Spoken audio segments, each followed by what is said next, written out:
que quede claro, ¿verdad?, que está prohibido porque está sancionado por la ley.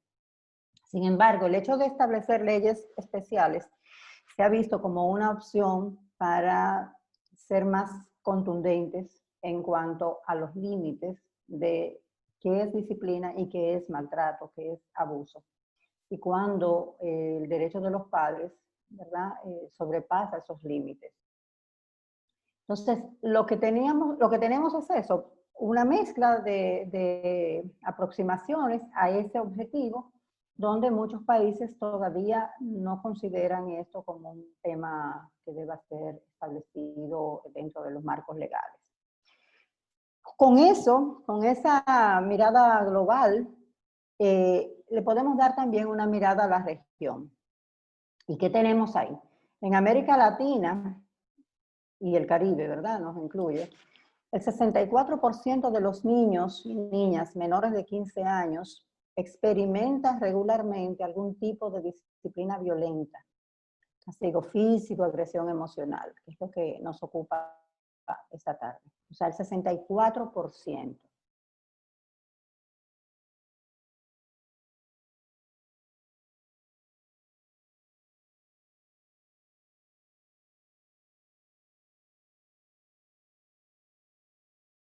Pero ¿qué pasa?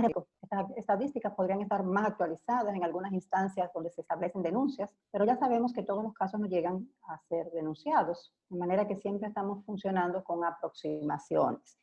Sin embargo, las aproximaciones nos sirven porque cualquier cantidad es mucho. Cuando hablamos del sufrimiento de un niño maltratado, de una situación que puede involucrar daños para largo plazo, para la vida emocional, física, social, en términos globales. Si miramos el maltrato, el abuso a los niños desde una perspectiva sistémica, viendo todos los factores que están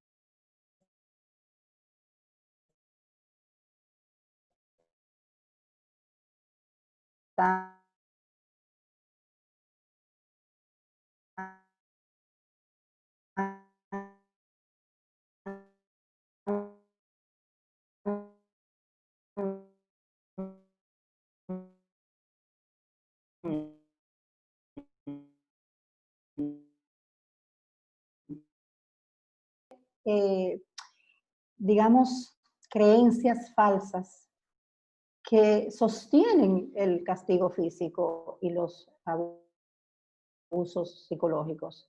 Creencias sobre que el castigo educa, que el maltrato educa, creencias sobre que si a los niños no les pegamos, no vamos a tener personas bien formadas, sobre que los padres son dueños de los hijos y pueden hacer cualquier cosa porque son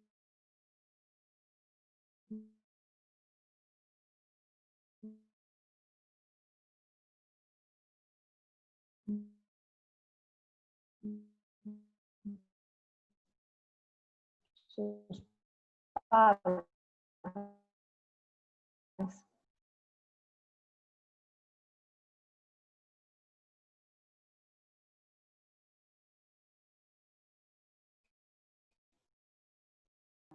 Cargo de la crianza. Es decir, si hay historia de abuso, si hay historia de negligencia en los padres o los adultos responsables, va a ser más factible, de verdad, que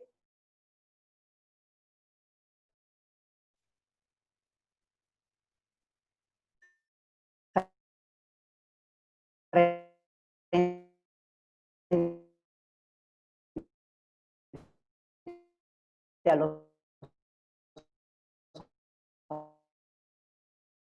aspectos culturales, estos padres realmente canalizan su situación emocional compleja en momentos en que tienen que ejercer la autoridad. Otros factores tienen que ver con la dinámica familiar actual. O sea, esto no es una suma de uno más otro, sino una combinación, y la combinación puede ser infinita, como sabemos, en teoría sistémica. Esa dinámica familiar actual puede estar también permeada de conflictos, de disfunción y de crisis. Una crisis en el momento puede ser un llamado de atención importante. Cuando hay una crisis en la familia, los niños pueden estar en riesgo. porque la gestión de la crisis a veces no es adecuada para los adultos y los niños terminan siendo afectados, dañados por la reacción emocional o por la falta de autocontrol que se genera en los adultos que están a cargo. Las características del niño también son un factor a tomar en cuenta cuando evaluamos una situación de abuso. No porque los niños sean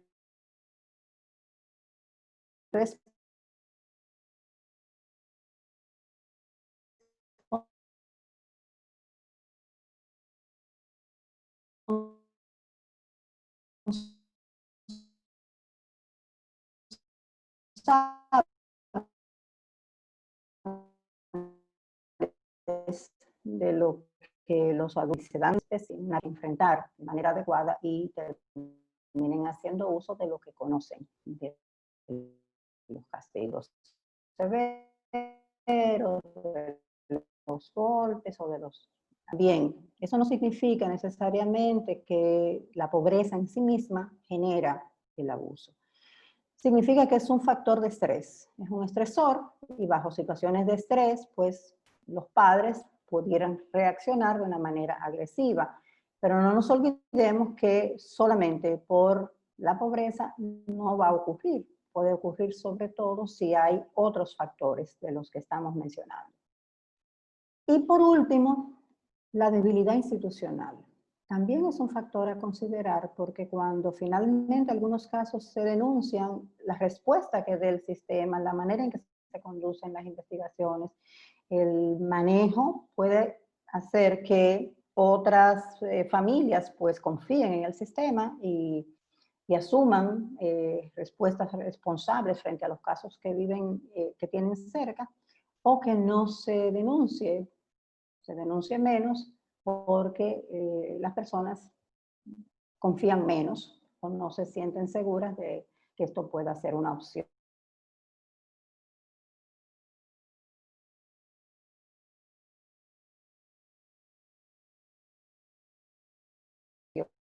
válida.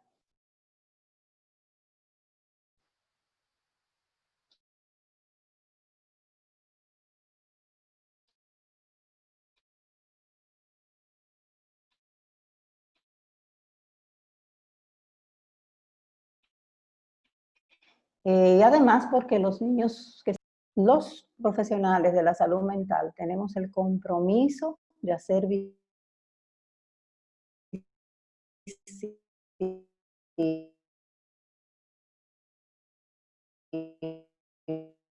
esta práctica. Cuando existe una situación grave de abuso físico, una situación extrema, es más fácil que las señales de daño físico aparezcan, sean más evidentes. O sea, no hace 2 semanas nos llegó una notificación vía redes sociales de un niño que estaba siendo maltratado en una provincia severo y pues por supuesto se movieron los sistemas, eh, eh,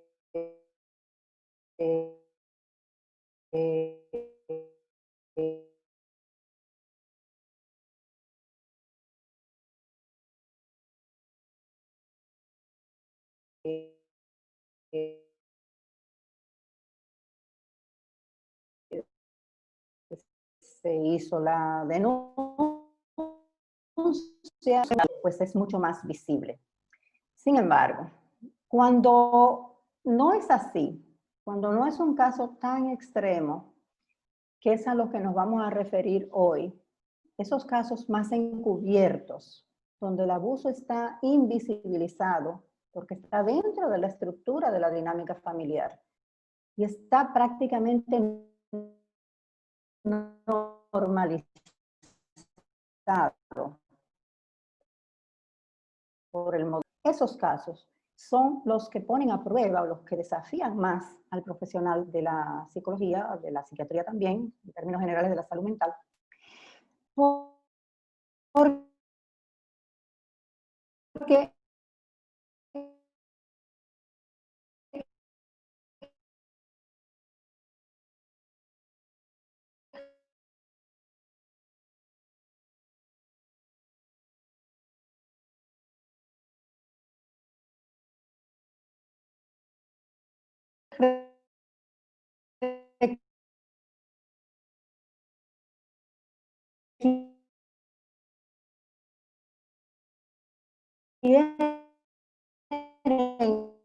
familia o el niño venga por otras razones, porque de eso se trata el manejo oportuno. Es verdad que podemos hacer prevención sin detectar, y en algunos casos, en muchos aspectos, lo hacemos. Por ejemplo, cuando trabajamos con grupos de padres y madres de la comunidad, de una escuela, de un sector, de un grupo comunitario, colectivos diversos. O sea, trabajamos para prevenir una situación asumiendo que no está ocurriendo o que por lo menos no hemos detectado que está ocurriendo. Eso, que es lo que se llama prevención primaria, como sabemos, es una actividad que necesitamos mantener de manera eficiente, es decir, eso tenemos que seguir haciendo intervenciones de prevención primaria en diferentes grupos. Pero en consulta necesitamos primero detectar para entonces tratar, para referir o denunciar, si es el caso. O sea, esa detección inicial es fundamental cuando tenemos un caso, no así cuando estamos trabajando prevención con un grupo, que aunque evidentemente habrá grupos en los que tendremos conocimiento, probablemente después de que intervenimos en prevención, tenemos conocimiento de casos, entonces ese es el momento de actuar con esos casos. Por eso cuando hacemos una intervención de prevención primaria, detrás de nosotros tiene que haber un esquema preparado para saber qué hacer si se detectan casos. Eso es parte del compromiso, digamos, de la intervención, de los aspectos éticos incluso. Para, si nos damos cuenta, si hay un caso que se identifica, pues tenemos que saber a dónde lo vamos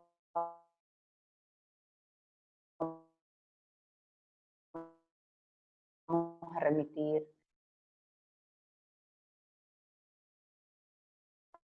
cómo le ponemos esta vinculación entre la prevención, la atención y por supuesto la detección, que es el principio.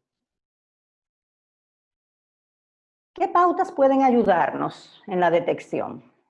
¿De qué nos valemos? ¿Cuáles son nuestras puntas de lanza? ¿Por dónde tiramos para identificar situaciones cuando no son tan visibles, cuando el caso no es tan evidente?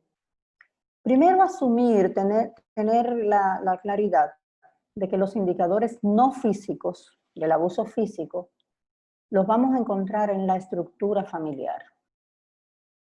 O sea, los físicos los vamos a ver en el niño, pero raras veces nos llegan al consultorio, nos llegan a la institución donde trabajamos, si es una institución de psicología o a la escuela, llegan más al médico.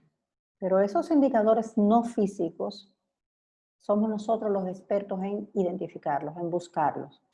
Y es a través de visualizar, de indagar, de explorar la estructura familiar. ¿De qué hablamos cuando hablamos de estructura familiar? No es de la composición familiar, sino de la estructura identificada por Minuchin, que la describe como el conjunto invisible de demandas funcionales que organizan los modos en que interactúan los miembros de la familia. Ese conjunto de prácticas, de maneras de relacionarse, es decir, los patrones de interacción de una familia. Ahí están las señales de posibles situaciones de abuso de todo tipo. Hoy estamos hablando de físico y psicológico, pero si hablamos de sexual, de abuso por negligencia, de todo tipo, ahí están las señales. Y a nosotros nos toca como hacer de un poco de investigadores para encontrarlas. ¿Cuáles son esos patrones de los que nos habla Minuchin? Por ejemplo, ¿quién tiene el poder y cómo lo ejerce? Es importante saber cómo se maneja el poder en una familia. Aun cuando nosotros puede ser que atendamos niños, que somos especialistas en psicología infantil, vamos a tener que ver a los padres, vamos a tener varias, ¿verdad?, intervenciones, oportunidades de explorar estos patrones con los padres, de manera que el tema de poder es importante. Si hay lucha de poder entre los adultos, necesitamos identificarla. Porque muchas veces el campo de batalla de esa lucha de poder es la crianza.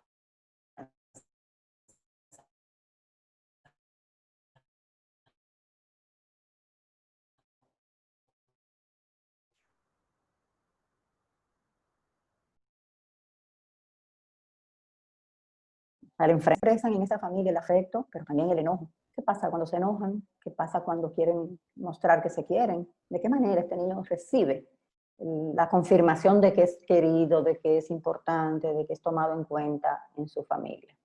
¿Qué pasa cuando hace algo mal? ¿Quién se enoja más? ¿Cómo se enoja? ¿Qué piensa el niño? A veces hay que identificar qué piensa el niño cuando mamá se enoja. No se sorprenderá de que los niños muchas veces sienten que no los quieren. Aunque evidentemente esa no es la realidad, la mayoría de los padres quieren mucho a sus hijos y no tiene nada que ver con la cantidad de afecto ni con la manera en que lo quieren, la reacción frente a una conducta inadecuada, pero el mensaje para el niño puede ser confuso. ¿Cómo se manejan los desacuerdos? Eso es importante identificarlo, porque algunas familias nos pueden dar una imagen de perfección, siempre estamos de acuerdo, siempre estamos bien, pero nosotros, ¿verdad?, que conocemos esto, ustedes sobre todo que tienen una práctica constante, saben que no es cierto, que todas las familias tienen desacuerdos. Entonces, manejar el desacuerdo puede ser de manera sana, funcional, abierto, respetuoso, o puede ser muy dañino, puede ser agresivo, puede ser irrespetuoso, puede haber una serie de componentes en algo tan natural como el desacuerdo. ¿Qué posición ocupa cada miembro en el esquema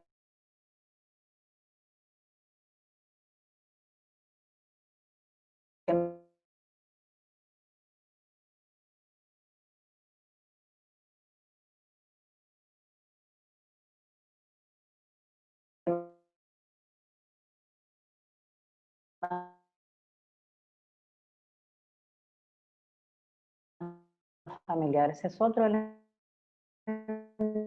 de los patrones de interacción. Una casa súper ordenada, donde nada se salga de su lugar, pues el que un niño de 3 años deje caer un vaso de agua, pues es un caos. O el que los cojines no estén donde deben estar, o el que haya ruido. O sea, ¿cuáles son las expectativas sobre los niños, sobre la familia, sobre la crianza? Todo eso que a veces no preguntamos porque asumimos que deberían ser las que nosotros suponemos, pero aquí necesitamos explorar. Presencia, carencia o ausencia de competencias parentales. ¿Qué son las competencias parentales? Bueno, lo que Baroudi ha descrito de manera magistral como capacidades prácticas de los padres para cuidar, proteger y educar a los hijos, asegurándoles un sano desarrollo. Voy a repetirlo porque me parece que esto nos da mucho juego para identificar esos elementos concretos. Capacidades prácticas de los padres. Prácticas significa en el día a día, que ellos sepan qué hacer si el niño llora, que sepan qué hacer cuando el niño se queja de algo, cuando tiene una rabieta, cuando necesita que lo consuelen. Capacidades prácticas para cuidar, proteger y educar, asegurando un sano desarrollo de los hijos. La verdad es que muchos padres tienen carencias de habilidades, de competencias parentales. Y eso no significa que no lo puedan hacer bien nunca, significa que bajo ciertas circunstancias el niño no tiene ese recurso del adulto, que es quien debería proveer la contención, el límite, la seguridad, la supervisión, todo eso lo necesitan los niños y necesitan que los adultos se los provean, pero si los adultos no lo han desarrollado, no lo tienen integrado, entonces no le podemos pedir que lo den. Debemos identificar también otros patrones en esa estructura.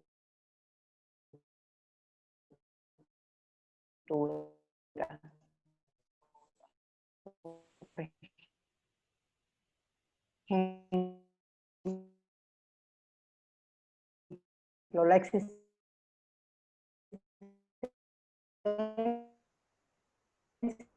de distorsiones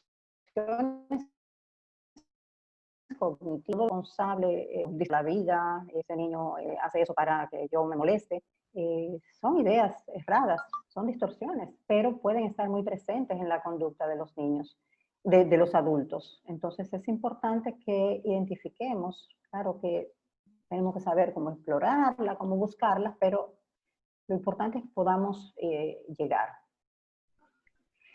Pero también pueden haber distorsiones o creencias preestablecidas en los adultos sobre este niño en particular.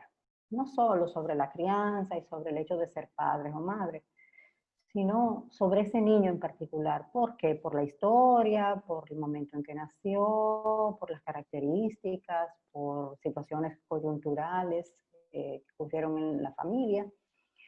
Por lo que sea, puede haber incluso ideas más focalizadas en uno de los hijos que dañen la relación y participen de alguna manera, nutran y fortalezcan esas maneras inadecuadas, esa práctica agresiva a la hora de corregir.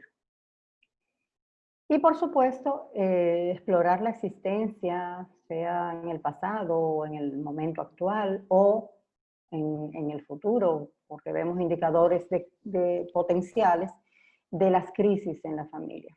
Puede ser que una familia no nos llegue en crisis, pero vemos que hay señales, que hay situaciones que pueden estar generando una crisis potencial próxima. Por ejemplo, conflictos maritales. No están en el momento de la separación, no están todavía en una situación definida, pero ya nos damos cuenta de que hay una situación que está probablemente aumentando y nos tiene que convocar, nos tiene que llamar la atención que esto puede afectar no solamente a la pareja, sino que puede desbordar la relación marital e impactar el desarrollo de los niños. O sea,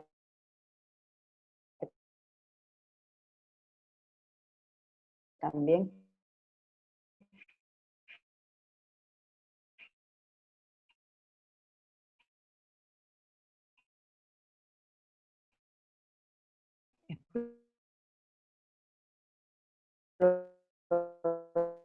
explorar un poco la posibilidad de que haya crisis en cualquiera de las cercadas, porque están subyacentes para poder llegar a la información y poder hacer algo con esa información. Además de todo esto, pues claro, tenemos que identificar formas de violencia presentes, si hay violencia en la pareja, si hay problemas legales, cualquier otro factor de riesgo que nos parezca importante para el desarrollo del niño o de los niños en ese contexto.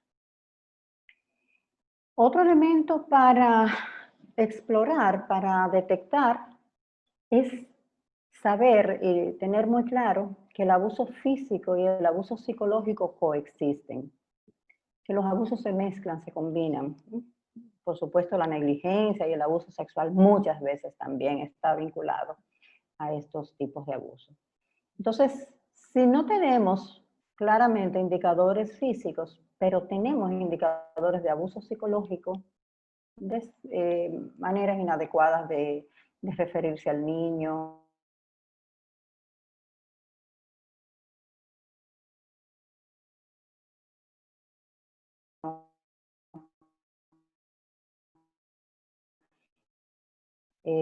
reacciones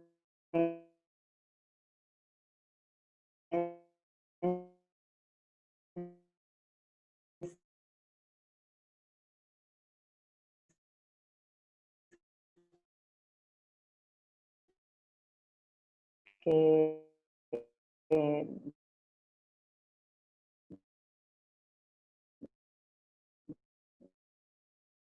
no, evitar generar defensas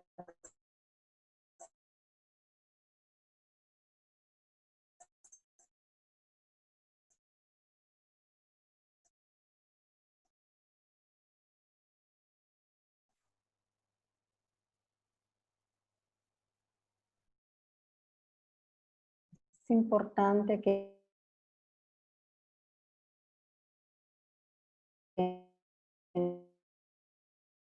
lo que hacen. A veces uno se sorprende del esquema que se crea de respuesta que va en grado, ¿verdad? Aumentando. Muchas veces los padres no la siguen, no la persiguen, no hacen que se cumpla. O sea, hay una dificultad para hacer que la orden o la instrucción se lleve a cabo. El niño interpreta que tiene más tiempo, que todavía puede seguir jugando o no irse a la cama o no irse a la escuela o lo que sea. El adulto está interpretando que el niño le está desafiando y se enoja. Y el enojo va aumentando. Y al final termina haciendo lo que no quiere hacer o lo que no, en principio no se planteaba hacer. Entonces nosotros necesitamos identificar esa anatomía, por decirlo de alguna forma, del proceso por el que se llega a dar la pela o a decir la frase o lo que sea.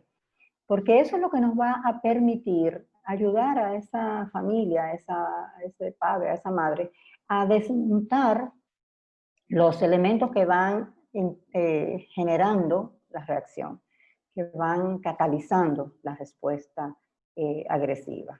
Entonces es importante que le dediquemos tiempo a explorar las prácticas de disciplina. Esto nos conduce muchas veces a identificar no solo lo que está ocurriendo, sino el nivel de gravedad, el nivel de riesgo para el niño. Entonces podemos decidir el curso de acción, en el cual no vamos a entrar porque estamos manejando básicamente la detección y la prevención, pero el curso de acción puede ser una denuncia si la situación implica que el niño está en peligro y que no tiene factores de protección, no simplemente que hay un daño y nos comprometemos con cumplir la ley y denunciar. También puede implicar que involucremos a otras personas o veamos si referimos. Hay opciones, ¿verdad?, que tendríamos que valorar. Pero esto es el punto de partida. O sea, ¿qué está pasando? No podemos asumir, sino que tenemos que identificar. Y luego eso nos lleva a definir por dónde nos movemos. Quisiera, Jennifer, unos minutos solamente para un poco de retroalimentación, a ver si 3 personas quisieran compartir lo que en este momento les surge y luego ya nos vamos a hablar de la prevención. ¿Qué les parece? Excelente. Pues, vamos a decir que 3 participaciones para mantener el horario que acordamos. Perfecto, claro que sí. 3 personas que deseen participar en esta primera parte que la licenciada Rafaela ha desarrollado, pueden levantar sus manos o escribirla por el chat, como les parezca mejor.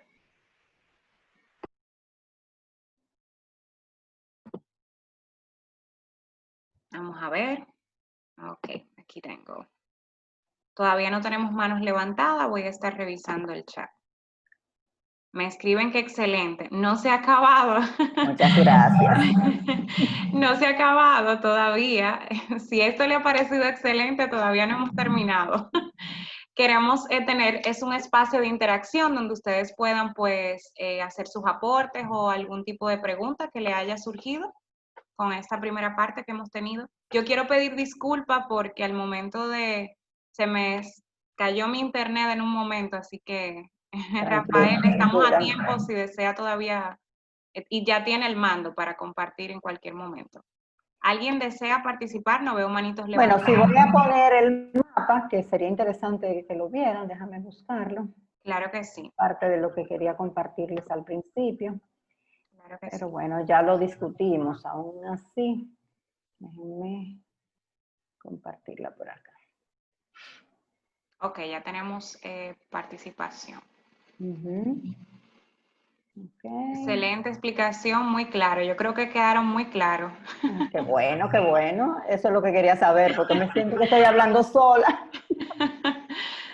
Muy bien. A ver, ahí vamos a ver si la ven. Ven el mapa ahí, ¿verdad? Excelente, sí.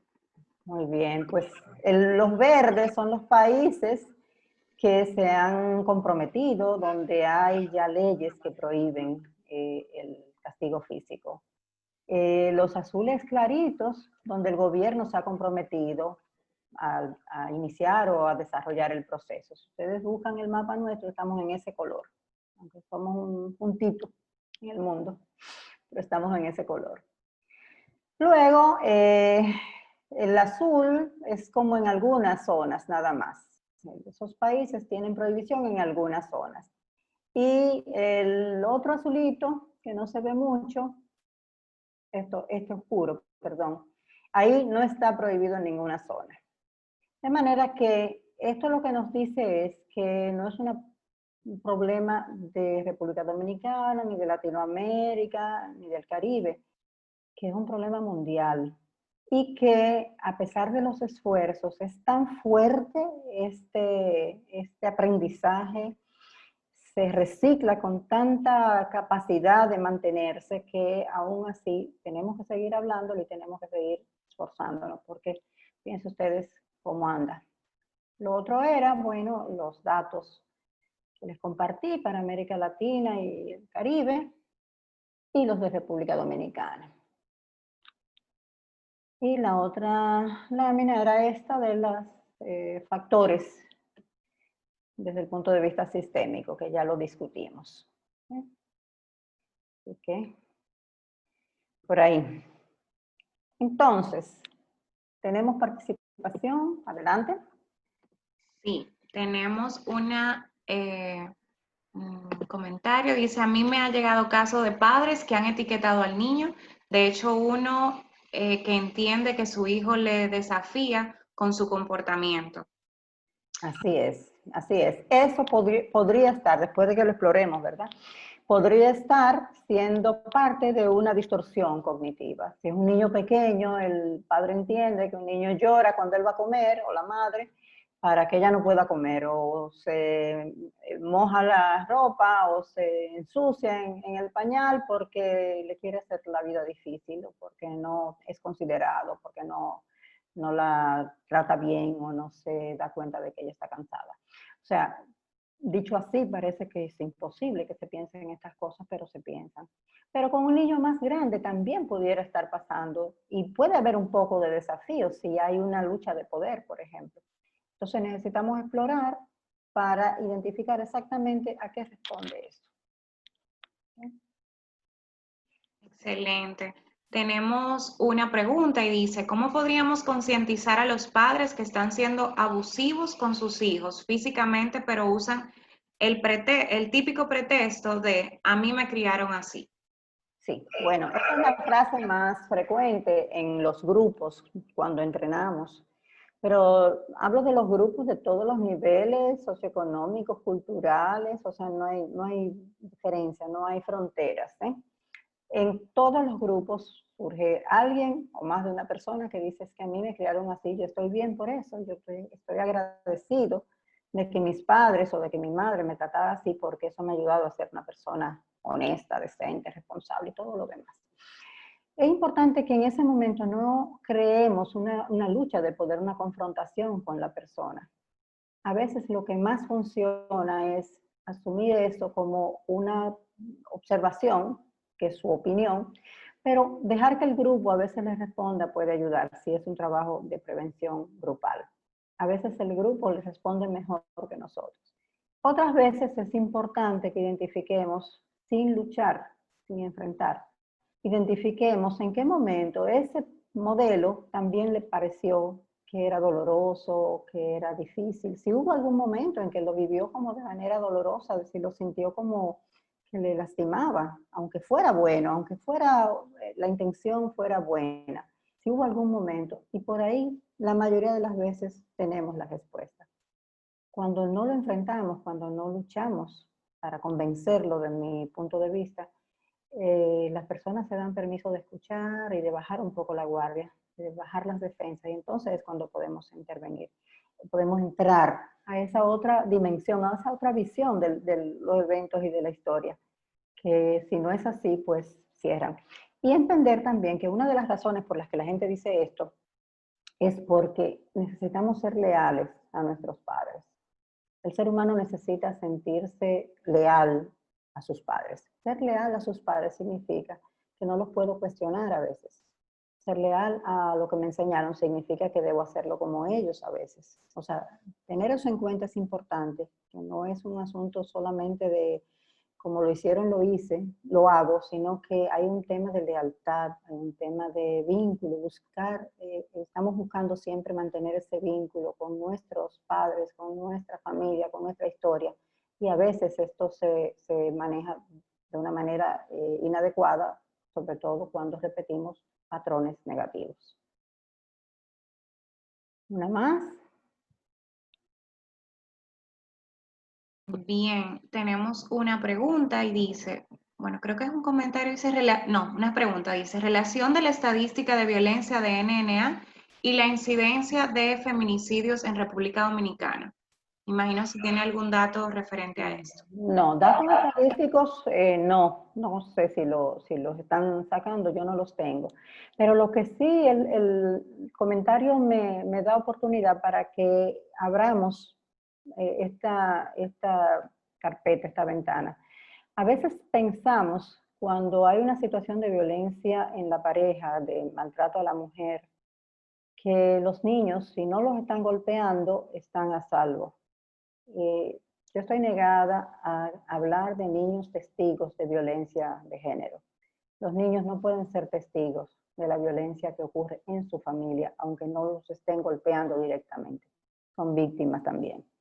Entonces, eso nos hace, como decíamos ahorita, si hay violencia de cualquier otro tipo en la familia, violencia de género, violencia en la pareja, por ejemplo, nos hace que exploremos con más agudeza qué pasa con los niños. Pero aunque encontremos que a los niños no los están golpeando, sabemos que están, primero que nada, están siendo maltratados psicológicamente.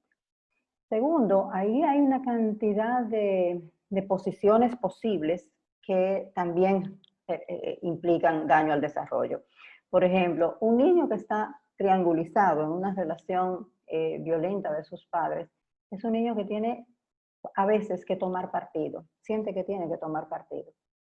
Pero los niños no deberían tener que tomar partido entre sus padres, porque si se acercan a uno, si eligen a uno, pierden al otro y no deberían tener que hacerlo. Pero a veces la necesidad de entender lo que pasa, la necesidad de hacer algo, hace que los niños elijan posiciones. Y eso ya es un daño emocional severo. Algunas veces cierran filas con la madre maltratada, pero entonces la relación con el padre se desnaturaliza y se convierte en un contrincante. O eligen cerrar filas con el padre agresor para protegerse, pero entonces pierden a la madre. O sea, es complicado de todas formas. No veamos solamente si los niños están siendo golpeados, sino veámoslo como víctimas de muchos factores. Yo solamente mencioné dos, pero si vemos lo que significa la negligencia, porque la madre maltratada muchas veces no está en condiciones de dar protección y seguridad, porque ella misma no puede dársela a sí misma, entre muchas otras situaciones que pueden estar pasando en esa familia. Entonces es muy importante cuando identificamos violencia en la pareja que veamos que el niño está siendo víctima también y de qué forma está ocurriendo para poder intervenir. Vamos a responder a ver, esta última de Yulandi, ¿te parece? Y pasamos. ¿Sí? Perfecto. Bueno, tenemos un comentario, dice, pienso que se debe preguntar cómo se siente con este tipo de conducta. Creo que se estaba refiriendo a lo que hablábamos de los padres y si considera consciente repetir ese patrón. Sí, totalmente de acuerdo. Tenemos Siempre la pregunta. que este comentario, ¿verdad? Lo hagamos con mucho cuidado para que no parezca que le estamos induciendo mi punto de vista antes de que pueda abrir. Excelente. Tenemos una pregunta, dice, ¿qué pasa cuando un niño no conoce a su padre y le habla mal a la madre a la hora de ella reclamarle algo? Es decir, no la respeta y le responde en contra. Bueno, yo creo que son dos situaciones que no necesariamente tienen que estar relacionadas. O sea, el niño puede estar desafiando a la madre, probablemente, sin conocer el caso, ¿verdad? Esto no tiene ninguna solidez, pero podría ser que el manejo de la autoridad de la madre haya que fortalecerlo, revisarlo, mejorarlo, para que los roles se organicen y el niño no compita con la figura de autoridad que tiene, que es la madre. El hecho de que no conozca al padre no tiene por qué generar que desafíe la autoridad de la madre. La madre puede hacerlo y hacerlo muy bien, y de hecho tenemos tantas mujeres que lo hacen sola y lo hacen muy bien. Eso significa que hay que ayudar a la madre a mejorar, trabajar esa respuesta frente a la conducta del niño para organizar, digamos, los límites, establecer mejor los controles o la respuesta del momento cuando surge el desafío. Pero que el niño no conozca al padre, pues también es otro tema, ¿verdad? Habría que ver qué le dicen al niño del padre. La imagen paterna, la imagen paterna, viene por muchas vías.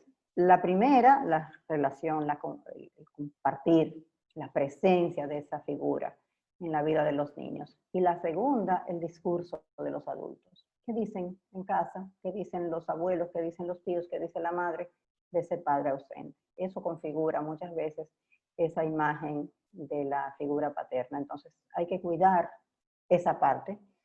Si la figura no está, pues hay que cuidar lo que se puede, que es la imagen transmitida a través del discurso. ¿Seguimos entonces? Excelente. Hola, Rafael. Hola. Sí, Hola. me gustaría, por favor, que tú tocas el tema, que hablas de tu línea prensa, tú eres muy importante en mi formación de psicóloga. Me gustaría, por favor, que tú tocas el tema cuando el niño toma el rol del padre, en donde la mamá le dice, ahora tú eres el hombre de la casa. Bueno.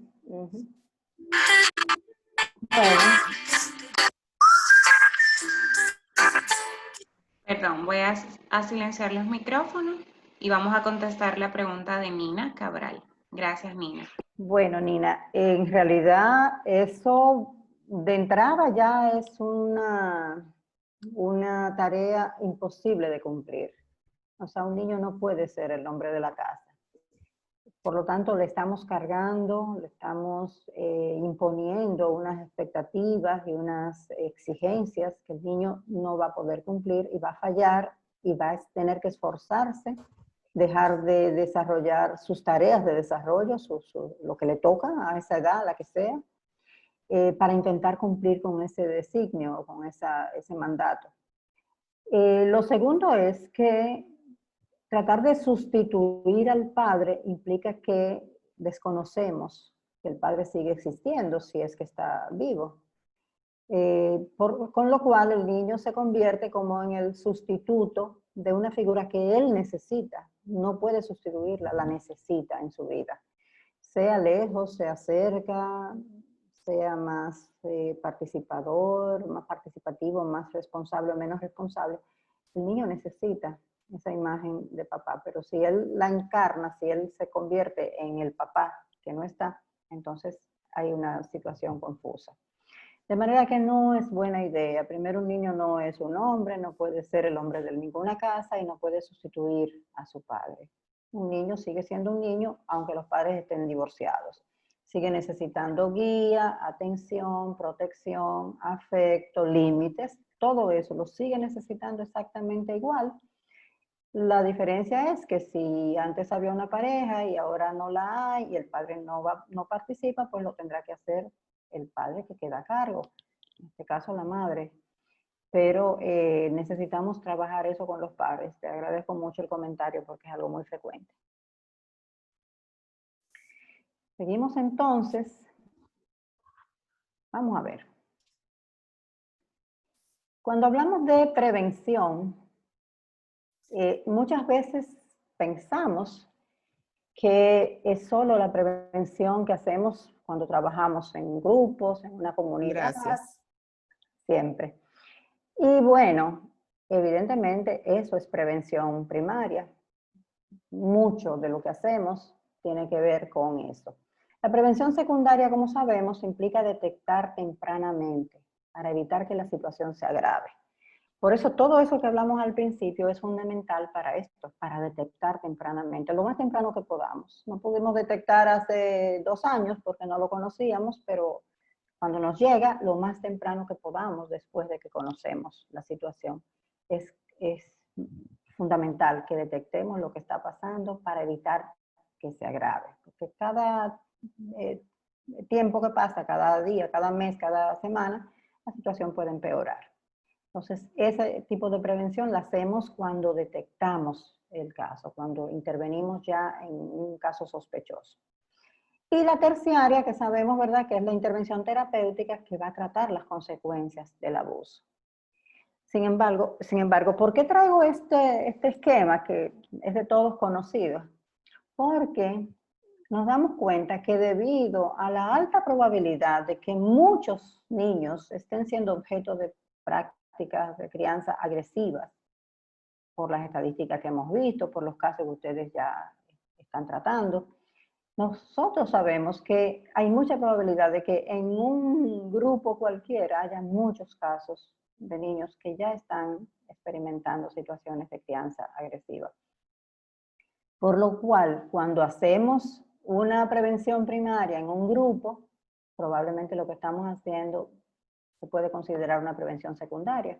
Es decir, ya hay casos que sospechamos que van a estar ocurriendo cuando nosotros intentamos cambiar esas ideas en los padres, cuando intentamos que se reformule la manera en que se manejan las conductas de los niños, cuando entrenamos para el manejo de las conductas de manera positiva, con estrategias, y probamos si les funcionan o no les funcionan.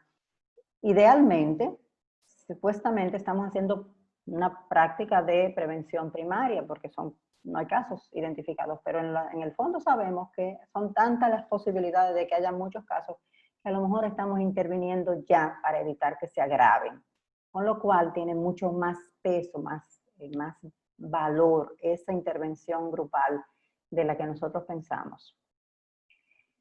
El otro elemento aquí es que hay muchos desafíos para la prevención, porque supone que tenemos que intentar hacer cambios en las creencias, en las actitudes y en las prácticas. Y eso es difícil. O sea, las creencias están muy arraigadas, están escritas ahí en el ADN casi. Las actitudes son hábitos y las prácticas ya vienen conformadas por todo esto que hemos vivido, que nos han dicho, y entonces casi ni las vemos.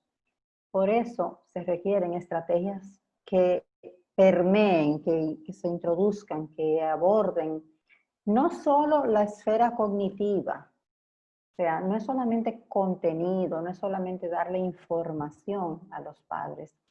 Necesitamos abordar también lo emocional. Y estoy hablando de los entrenamientos de prevención.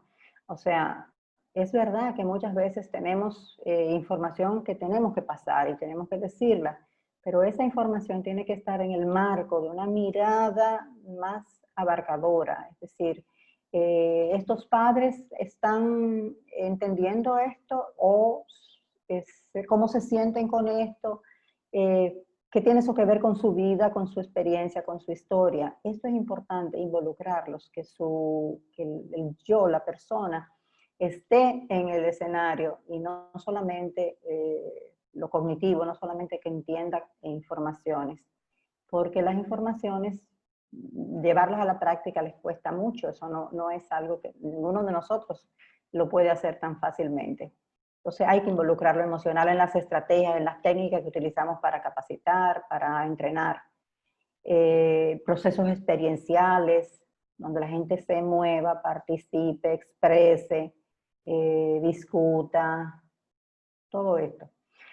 También es importante el trabajo continuo y sistémico desde las escuelas de padres y madres, que el Ministerio de Educación tiene su área de escuelas de padres y madres. Es fundamental porque ahí abordamos a la mayor parte de la población y lo mismo con los colegios. y otros colectivos, por supuesto, acompañándoles en el proceso para desaprender las prácticas violentas, pero también para sustituirlas por otras prácticas de crianza positiva que les puedan funcionar.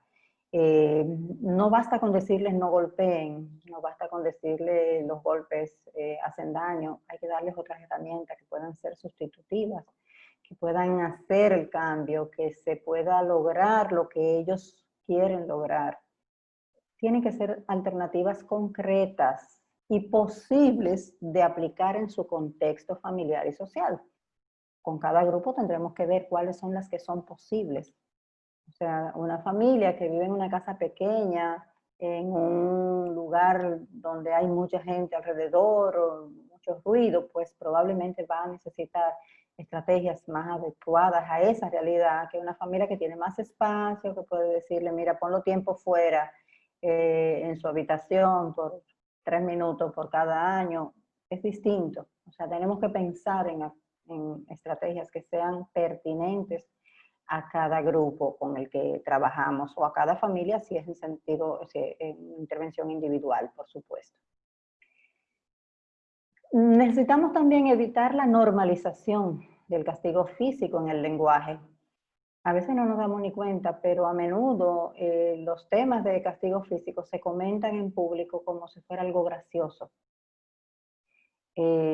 Tan arraigado está que se nos hace difícil entender que para las personas que lo están viviendo, que lo han vivido, puede ser muy doloroso.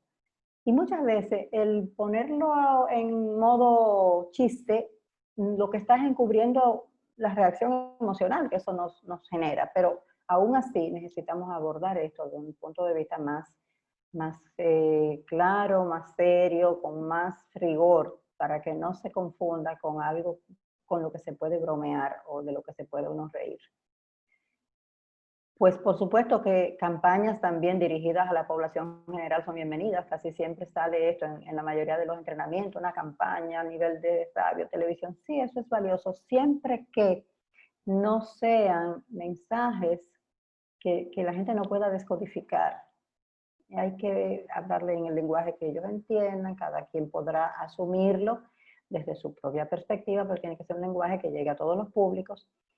Y sobre todo que mande mensajes claves sobre los riesgos de la crianza agresiva y las ventajas de la crianza positiva, sana, para que se pueda visualizar en qué nos conviene el cambio, por qué debería yo plantearme intentar un cambio. Sobre todo que las familias puedan ver que los objetivos que tienen para educar a sus hijos se pueden lograr con métodos no agresivos. Eso es fundamental, porque los padres quieren educar a sus hijos y de verdad piensan que cuando le dan una pela, cuando hacen un insulto, están contribuyendo a que esa educación sea lo que ellos quieren. No se plantean, no saben que hay efectos tan dañinos de esa práctica y que efectivamente no logra lo que ellos quieren en su rol como figura de autoridad.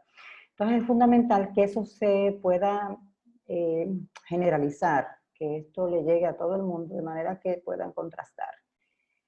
Y también es importante que entrenemos a la gente, que nos comprometamos con la denuncia de los casos que se conocen o que sospechamos. Y para eso tenemos Línea Vida, que funciona bastante bien y hace la investigación y hace los procesos, porque es importante también que sepamos cómo canalizar cuando la situación lo amerita. O sea que por ahí una serie de visiones más globales quería dejarles y creo que estamos justamente en el tiempo que me dio Jennifer, justamente 8:10, para que pasemos a unos minutitos de intercambio. Muchas gracias. Muchísimas gracias, licenciada Rafaela. Yo pienso que ha sido un momento muy enriquecedor. Y si tiene algo más que contarnos, recuérdese que este espacio es suyo. Vamos a dar intercambio. Yo creo que lo interesante es participación. Ahora vamos a dar este ratito. Bien, ok, perfecto. Tenemos algunas preguntas que quedaron anteriormente aquí en el chat. Y dice, conozco un caso de una niña, ok, este lo leímos, sí, no. Conozco un caso de una niña que su padre se separó, que su madre se separó de su padre y ella no acepta una relación de su padre con otra pareja. ¿Qué pasa con esto de su madre? Bueno, fue que se confundió en la parte de él, pero ¿qué pasa con esta parte? Bueno, la niña no acepta la relación del padre con otra pareja. Puede pasar muchas cosas. Puede ser que la manera en que esta otra pareja se introdujo en la vida de la niña, a lo mejor no fue la más apropiada o la más oportuna. Eso tiene un proceso, que los niños necesitan un tiempo para hacer el duelo de la separación antes de exponerse a una pareja. Y también si es una pareja definitiva o si son parejas que ella puede entender que no son para todo el tiempo, que son parejas que cambian, entonces le es más difícil. Cada caso sería como evaluarlo de manera particular. Es muy difícil dar una respuesta. Otra puede ser básicamente que los niños hacen una resistencia natural a la idea de que una persona nueva entre en la relación con su padre o con su madre, porque muchos en general tienen la percepción o la expectativa de que papá y mamá vuelvan a estar juntos, que deberían estar juntos, entonces focalizan a la tercera persona como el motivo de la separación. Eso cede, eso se maneja, eso va pasando a etapas posteriores, el niño va entendiendo si los adultos lo manejan bien. Es importante que al niño se le dé el tiempo, que se le explique y que se le presente a la persona cuando se entienda que esa relación va a prosperar, de manera que no sea expuesto de una manera frecuente a personas distintas y sobre todo que el padre o la madre también evite darle mensajes confusos al niño sobre su lealtad. Por ejemplo, si el padre sale con la niña y la madre cuando llega la cuestiona sobre si esta persona estaba o si no estaba o si estuvo con ella, la niña va a entender probablemente que no está bien que se acerque a esa persona o que la acepte o que tenga una relación, porque entiende que está siendo desleal con la madre. O sea que hay que tener cuidado, son muchos los elementos que pudieran estar ahí gravitando, así que no te puedo dar como una respuesta definitiva, pero por ahí podrían dar. Excelente. Tenemos otra preguntita y dice, aquí estaba, ¿qué hace una familia donde el padre dice que el niño es un cáncer? Dicho esto por su comportamiento. Bueno, eso es un ejemplo de las creencias que pueden estar en el fondo del manejo que hace el padre o la madre del hijo. O sea, cuando un padre piensa que un niño es un cáncer, con esto, bueno, nos está dejando claro que probablemente cualquier conducta la va a interpretar como una conducta mala, molesta, que no se puede aceptar y que tiene que ser rechazada. No digo que esté rechazando al niño de manera directa, puede que no, pero la creencia está en el fondo. Entonces eso nos indica que puede haber una situación de malos tratos, si no físicos, por lo menos psicológicos hacia ese niño. Hay que explorar, hay que atenderlo. Excelente. Tenemos preguntas por el chat, pero voy a dar la participación de personas que tienen la mano levantada. Okay. Teresa, Lora, adelante. Adelante con su pregunta, Teresa.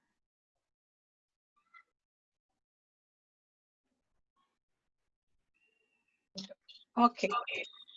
Hola, buenas noches. Hola, hola, hola. Mi pregunta gira alrededor de cuando usted estaba hablando de los niños que repiten esa conducta agresiva en los lugares donde se desenvuelven. Y me llama la atención el tema, pues yo soy maestra.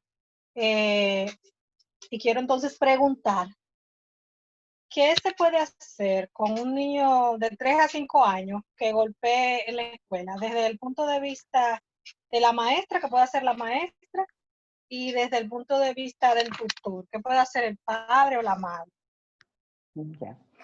Mira, en varios estudios se ha encontrado una relación entre los niños que golpean y muerden y estar siendo maltratados en casa. Entonces, eso podría ser un indicador de que no se está manejando bien la disciplina en casa. Lo primero sería eso, explorar, hacer que alguien referir a esta familia para que haya una exploración para ver cuáles son las razones de la agresividad del niño. Otras veces no necesariamente hay un maltrato físico, pero hay negligencia o los niños no sienten que están siendo atendidos como necesitan o los límites no están claros. En definitiva, que puede haber mucho que podamos, que tenga que ser evaluado en esa familia. Pero lo que es importante es también que no se etiquete al niño en la escuela. O sea, mientras se evalúa y se resuelve con la familia lo que se pueda mejorar, la escuela tiene el compromiso de no poner la etiqueta, porque es una situación que puede ser coyuntural, puntual, pero si lo etiquetamos se puede estabilizar. O sea, la conducta entonces se cristaliza, se vuelve parte de la identidad y eso ya es más difícil. Entonces, evitar que el niño termine etiquetado como el que muerde, el que golpea, el desastre, porque nos cuesta mucho después desmontar las etiquetas. Yo le tengo mucho miedo a las etiquetas porque son difíciles de quitar. Así que de los dos lados. Entonces, a ver si entendí. Desde el punto de vista del maestro, no etiquetar al niño. Y Ajá. desde el punto de vista del padre, puede que haya maltrato en la casa y por O esa algún razón el tipo niño de esté manejo golpeando. inadecuado, no necesariamente maltrato físico, algún tipo de manejo inadecuado, puede que el niño no esté Ok. siendo bien atendido, no reciba apoyo, afecto, esté canalizando toda su impotencia a la escuela. Pero el maestro es un factor fundamental para el referimiento, para hablar con estos padres y plantearles la necesidad de ayudar al niño en esta situación, sin culpabilizarlo y sin que los padres sientan que su hijo es un problema y la escuela lo que quiere es evitar problemas, sino que en realidad estamos comprometidos con el bienestar del niño. Eso hay que mandarse, ese mensaje tiene que llegar claro. Ok, perfecto. Gracias. Sí. Muy bien, muchísimas gracias. Tenemos otra manito levantada de Milcia Rosario. Milcia. Milka Rosario, perdone. Adelante. Yo tengo una pregunta. Ujú. Yo vi un caso hace un tiempo de una niña que fue testigo de su padre, y ya estaban separados los padres, que Ujú. él intentó matar a su madre a puñaladas. Ujú. A él le dieron solamente como 1 año de prisión y Ya. después al año él salió y ella fue testigo de eso y sus hermanas. Entonces, la niña ya tiene 12 y fue a los 10. Cuando ella lo cumplió a los 12, él fue a la casa, le dio varios balazos a la mamá y se metió al baño y se suicidó. Entonces, yo quisiera saber emocionalmente cómo vivirá o cómo está viviendo esa niña, porque no le he dado seguimiento al caso porque no me compete, pero yo quiero saber cómo será o cómo seguirá siendo la vida de esa niña que fue testigo del intento y después del homicidio de su madre. Bueno, difícil, ¿verdad? Entender y ponernos en sus zapatos, pero es la realidad de muchos niños que son los huérfanos de los feminicidios y de los homicidios con suicidio que están ocurriendo. Lo primero es que esa familia completa, esas niñas, todos los hijos, necesitan atención, necesitan ayuda, un acompañamiento constante, porque su ideación, su manera de visualizar el mundo, pues puede estar muy, muy alterada. No sabemos, porque cada quien reacciona de manera distinta. Y acuérdense que existe también la resiliencia. O sea, no podemos asumir que tiene que pasar tal cosa. Tenemos que ser muy, muy humildes en esto. No podemos pronosticar cómo va a ser el desenvolvimiento de una persona por un hecho, por una experiencia o por una historia. Pero asumimos que puede haber situaciones en las que necesite atención. Entonces, lo mejor es que tenga esa atención. Evidentemente, cada situación pues habrá que manejarla de acuerdo a lo que se presente, pero lo que sí no puede faltar es que esos niños sean acompañados Y no hablo solo de los niños, la familia también, porque se quedan con los abuelos, pero esos abuelos están rotos, llenos de rabia entendible y natural, y todo eso se mezcla en la crianza de los niños.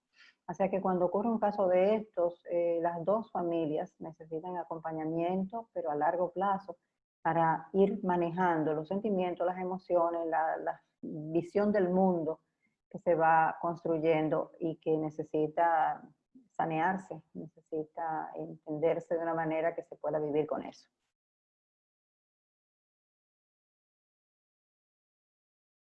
Bueno. Así que una pregunta, no sé, Jennifer, ¿qué temas más específicos podemos abordar desde la Escuela de Padres y Madres para que no sea una simple charla de un día, sino algo sistemático que abarque todo lo que usted ha dicho? Bueno, todos los temas de crianza deben ser desglosados en un programa que nosotros hemos propuesto hace muchos años, que hicimos un trabajo para el ministerio y propusimos el programa de las escuelas de padres con un manual donde cada uno de estos temas era 1 o 2 sesiones vivenciales con grupos pequeños, no la charla masiva que a veces se hacen, que están bien, pero que no pueden ser la única forma, sino de grupos pequeños que se van nutriendo, se van acompañando, van desarrollando habilidades, luego vienen la siguiente sesión y comentan lo que hicieron, lo que pudieron hacer, lo que no lograron. El grupo se apoyan unos a otros con la experiencia de cada uno. Eso es hermoso y es efectivo. Pero se trata de eso, de hacer un programa y durante el año irlo desarrollando con los temas que entienden que son pertinentes, que tengan que ver con la crianza, porque los padres lo que necesitan es que los acompañen para hacer bien su trabajo como padres.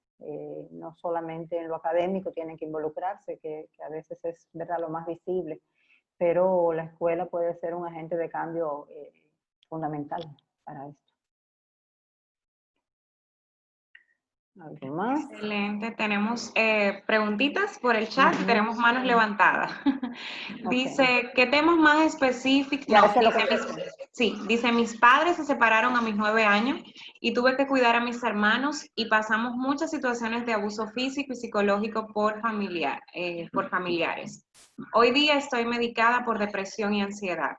Tengo 2 bebés y no quiero que sufran como yo. Muy bien, esa es una buena manera de manejar la experiencia negativa.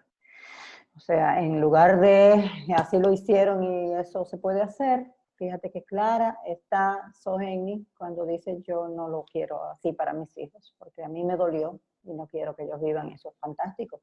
Entonces, Soheni puede ser eso, una persona para ayudar a otros padres, porque ya tiene también la experiencia, no solamente el conocimiento, sino también la experiencia, y eso puede ser muy útil. Pero te felicito, de verdad, de eso se trata. Gracias. Tenemos a Milagros Pérez que dice, el considerar una patología cuando joven adulta no asimila Sí, se considera una patología. Exacto. No se considera una patología necesariamente, pero puede estar indicando que hay una dependencia o una dificultad para asumir la adultez de manera autónoma. O sea, nuestros padres son importantes toda la vida, incluso después de muertos siguen siendo importantes, no importa qué edad tengamos, pero importan de una manera distinta en cada etapa. Cuando somos niños o adolescentes dependemos de ellos, entonces que los padres se divorcien en esa etapa puede ser vivido como se me rompió el esquema, no puedo sostenerme, mi estabilidad, que tampoco es así, porque si se maneja bien, no tiene por qué pasar, no tiene por qué ser excesivamente traumático, aunque siempre va a ser doloroso. Pero en la adultez es importante asumir que nosotros ya no dependemos de los padres, ni de los padres como personas, ni de la relación que ellos puedan tener. Ojalá no se separara nadie y ojalá las relaciones de pareja duraran para siempre, pero ese esquema depende de ellos, no de nosotros. O sea, para mí no puede ser fundamental, si soy una adulta, que mis padres estén juntos para yo poder tener una vida estable y adecuada. Debe generarse, debo ser yo la responsable de que mi vida sea estable y adecuada, y no mis padres, porque ya ellos hicieron su trabajo cuando yo era dependiente de ellos y ahora ya no es el caso. Rosalía dice, ¿qué pasa cuando el padre estuvo semiausente y entró en son de padre completo ya cuando el niño tenía 7 años y ahora a los 14 del niño, el niño, o más bien el joven, no quiere hablar con su padre? Yo no sé si ahí valdría recoger un poco de lo que dije antes, de cómo se le ha informado, cuál es el discurso sobre el padre que este niño ha recibido. Porque él puede no querer hablar con el padre, pero está claro que los niños necesitan la figura paterna. Perdón, licenciada Rafaela. Rosalía, tenía las manitos levantadas y creo que perfecto. quiere hablarlo. Hola, Rosalía Hola. Fernández aquí. Mire, Hola, Rosalía. hola. Además de que yo estoy estudiando psicología clínica también, ya estoy en mi último semestre. Qué Yo me he bien. dado cuenta, gracias. Después de vieja, pero No pasa nada. ¿Cuál vieja? desde ahí yo estoy hablando de mi hijo porque estoy teniendo una situación con él ahora de que todo es amor hacia mí, todo es como siempre ha sido, pero con su papá, desde que él llegó, por lo menos desde que empezó la cuarentena, hay un rechazo con su papá que no lo quiere llamar para nada. El Día de los Padres, el papá, yo le dije 4 veces que lo llamara. Y su papá en una me llamó a mí para que yo le pasara el teléfono y me dijo que yo no quiero hablar con él. Pero en el caso del papá, hace muchos años, antes de que yo empezara a ser psicóloga, porque él no es violento físicamente, pero él es violento verbalmente, que es tanto o peor a que te den un golpe, o sea, duele igual, aunque las consecuencias sean diferentes, pero duele igual. Él piensa que su papá es muy duro con él, muy tosco, y que no lo participa en nada. ¿Me doy a entender? Entonces, ahora que el niño está grande, ahora sí quiere él hacer todo lo que quiere hacer con el niño, pero el niño no quiere ahora. Y yo hace muchos años le dije a él que un día de esto tu hijo va a crecer y no va a querer estar al lado tuyo. Y yo nunca le he hablado nada mal de su papá, ni nada, porque imagínense, o sea, pues yo fui madre soltera desde un principio, él y yo nunca nos casamos, fue un accidentico. Pero ya el accidentico tiene 14 años. Pero es una cosa de que yo no sé qué hacer y a tal punto de que ya le hice una cita con un psicólogo a él, al niño, porque es que yo aún no soy psicóloga, pero ya me puedo considerar psicóloga como familiar directo de él, yo no lo puedo tratar. Pero yo sé que hay algo ahí, que él no quiere hablar conmigo y que no quiere hablar con nadie, y vamos a ver si con el psicólogo se abre y puede expresar lo que realmente siente por dentro, porque usted ve cuando una gente coge esas cuerdas que se queda así como que y después la afloja. Yo le digo, mijo, no te quedes con esa cuerda ahí. Bueno, ojalá es posiblemente el resentimiento por el tiempo en que no estuvo presente o la sensación de que papá no lo entiende o no le toma en cuenta sus necesidades. El papá vive en Santiago y yo vivo aquí en la capital. Ya, imagínate. O sea, todo eso puede estar en el medio de esa reacción del niño. Yo quiero puntualizar 2 cosas. Lo que decía del discurso de la madre no es el único factor, eso no siempre pasa, ¿verdad? En tu caso no pasó, qué bueno. Tenemos eso menos que atender. Qué bueno que el papá no estuvo antes, pero quiere estar ahora. O sea, yo creo que en cualquier momento que eso se pueda dar, hay que aprovecharlo y hay que vivirlo como un beneficio para el desarrollo del niño. Ahora, esa participación el padre tiene que trabajarla. El padre tiene que buscar la forma de ganárselo. Él cree que es obligado. Bueno, pues entonces probablemente el psicólogo va a citar al padre y va a poder ayudarlo a entender cómo entrar en la vida de su hijo, porque eso no es a la fuerza. Él tiene que buscar la forma de conectar con su hijo. Y el niño también hay que ayudarlo a que flexibilice un poco, pero el padre tiene que hacer el trabajo primero. Mi hermana, que a lo mejor usted la conoce, es la Magister. Ya. ¿Sabe qué? Sí. En Macarolina. Ella me dijo que no me metiera ahí, que lo dejara con el psicólogo, que fuera entre el psicólogo, él y su papá.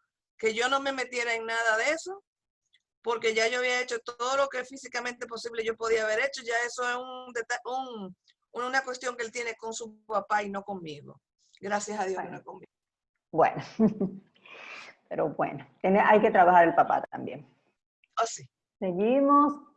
¿Quién más? Bueno, tenemos una preguntita, dice, ¿qué puede hacer la pareja si decide separarse y los niños están en edades de 3 y 2 años para que la separación sea sana?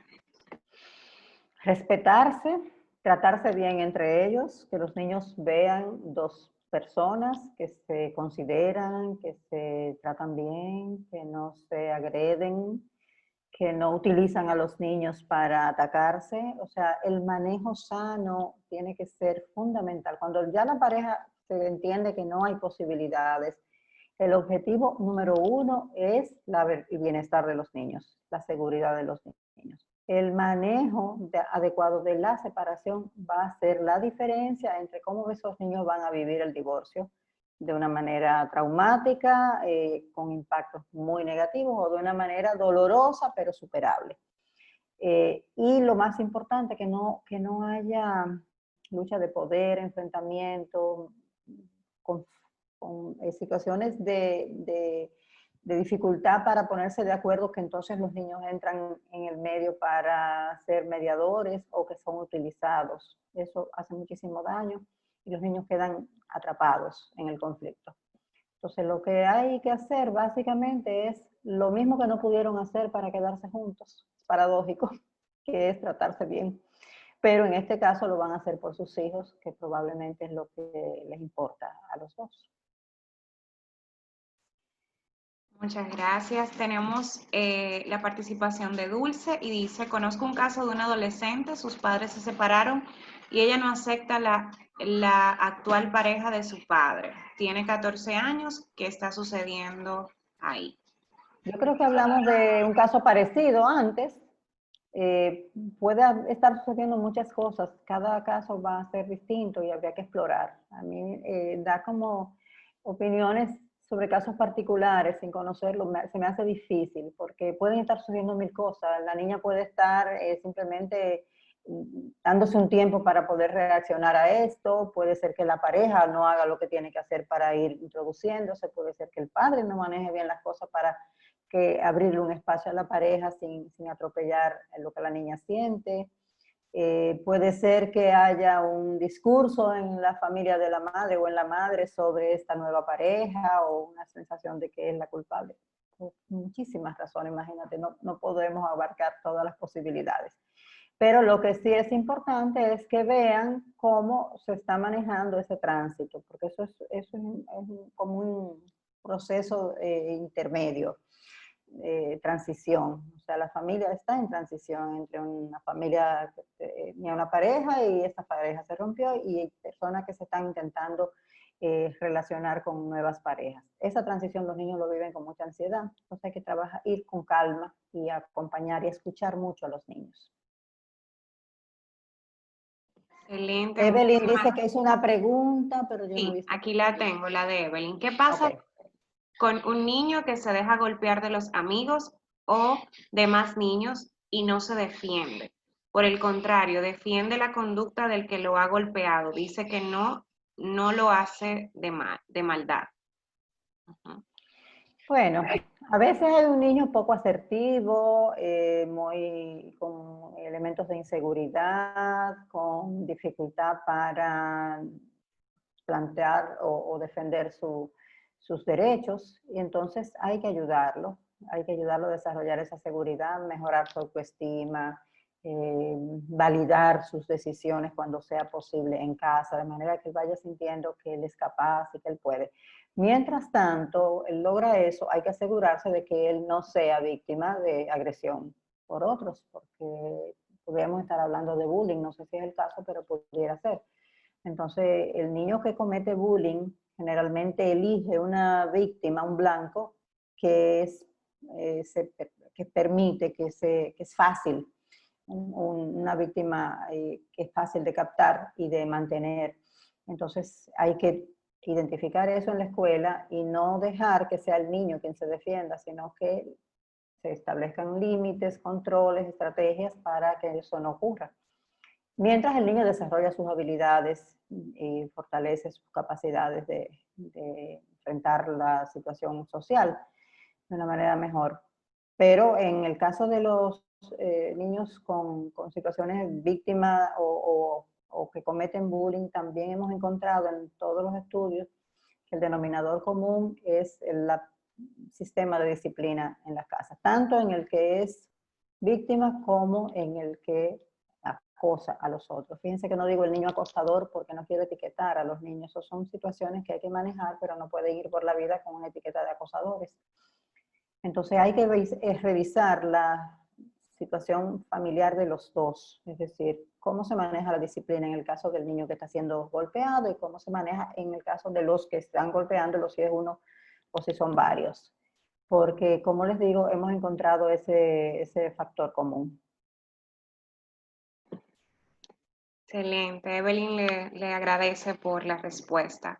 Tenemos una última preguntita de Laura Mojica y dice, ¿qué sucede cuando un niño en su primer año escolar pega a sus compañeros y el niño viene de un hogar estable? En otros escenarios el niño no tiene este tipo de comportamiento, solo en la escuela. Bueno, si solo ocurre en la escuela, hay que ver, porque el hecho de que ocurra solo en la escuela no significa que es en la escuela el problema. Puede ser que el niño esté pasando por un mal momento, por una situación. No tiene que haber inestabilidad. Un hogar estable puede tener crisis, puede tener situaciones donde el niño está estresado por lo que sea. Factores internos, factores externos, una enfermedad de los padres, una situación de cambio de trabajo, problemas económicos, lo que sean. Cualquier cosa puede estresar a los niños y a veces canalizan el estrés con conductas desadaptadas que entendemos que no son parte de su repertorio, pero aparecen. Entonces explorar un poco eso, pero también explorar en la escuela si algo está pasando en el grupo. Puede ser que haya una respuesta del niño para hacerse, tener un lugar para pertenecer. Y puede ser que haya una etiqueta ya funcionando, porque a veces no sabemos cuándo esto comenzó y a lo mejor el niño ya se siente que esa es su identidad, esa es su manera de él ser parte del grupo. O sea, explorar los dos contextos de manera abierta, sin buscar culpables, pero explorando, ver cuáles son los factores que pudieran estar influenciando en la conducta del niño. Y por supuesto, establecer consecuencias cuando lo hace.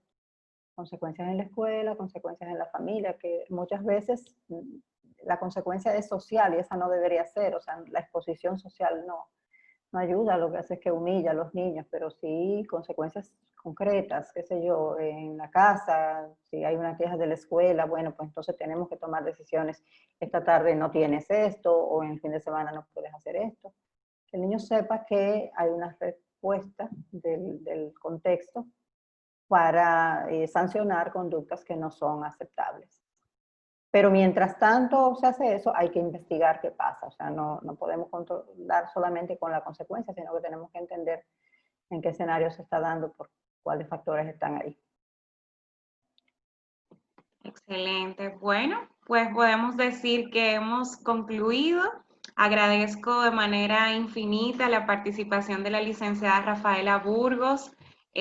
Gracias a cada uno de ustedes por su participación, porque sé que cada uno de ustedes pues tiene un interés muy particular en la protección y los buenos tratos.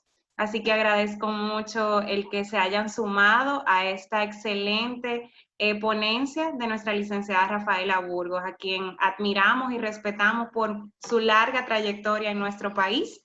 Pienso que muchos de los avances y de encontrarnos en ese colorcito diferente, pues debemos de agradecérselo a Rafaela. De verdad que yo puedo decirlo, no solo porque ha sido mi maestra, pero sé que lucha incansablemente por el tema de los buenos tratos y de la prevención en contra del maltrato infantil hacia los niños, niñas y adolescentes. Así que para mí ha sido todo un privilegio y gracias a cada uno de ustedes por sumarse a este encuentro.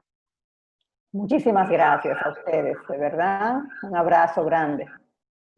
Agradecemos a CEDIT y agradecemos a Sodoxy también por este espacio. Así que un abrazo y feliz noche. Muchísimas gracias. Buenas noches. Bye, bye. Bye.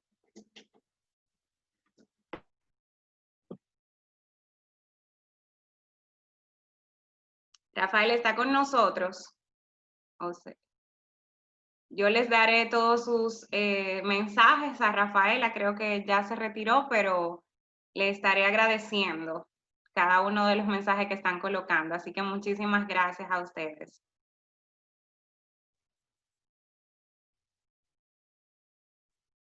Bye, bye.